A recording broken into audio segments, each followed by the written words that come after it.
Конечно, памятники были обнаружены и в Чечне. Например, в XIX веке был такой известный немецкий путешественник Аманд фон Швайгер-Лерхенфельд.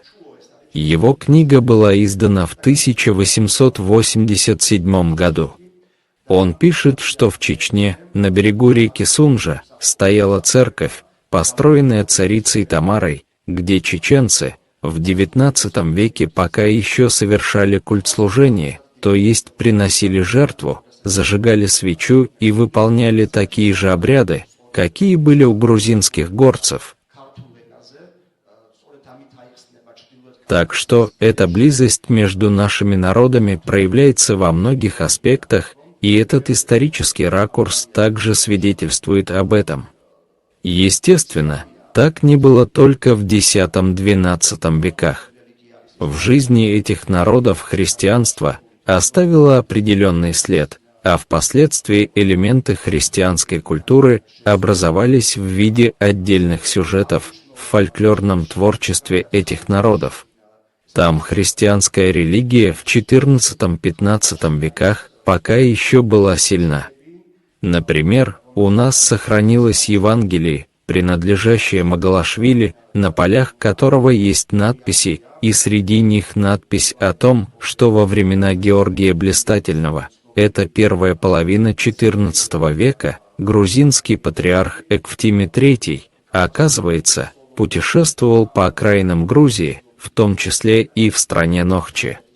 Нахчичи – это Чечня на чеченском языке, и понятно, что здесь подразумевается именно Чечня.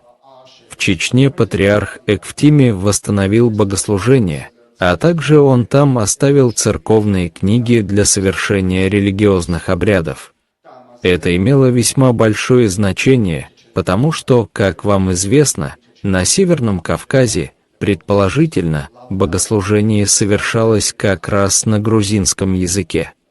Именно этим объясняется существование грузинской терминологии в языках Северного Кавказа. Правда, там в настоящее время господствующей религией является ислам, но по сей день терминология, связанная с религиозным культом, фактически полностью вошедшая из грузинского языка.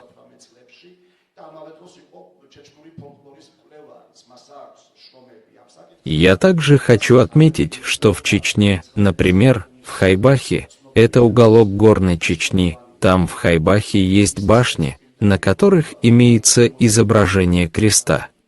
По этому поводу существует два мнения. С одной стороны, исследователи думают, что, возможно, эти башни были построены грузинскими мастерами. Например, Всеволод Федорович Миллер. Он очень известный ученый, академик, кавказовед, осетинолог. Миллер с не меньшей интенсивностью исследовал древности Чечни и Ингушетии. Он думает, что, возможно, эти башни были построены грузинскими мастерами.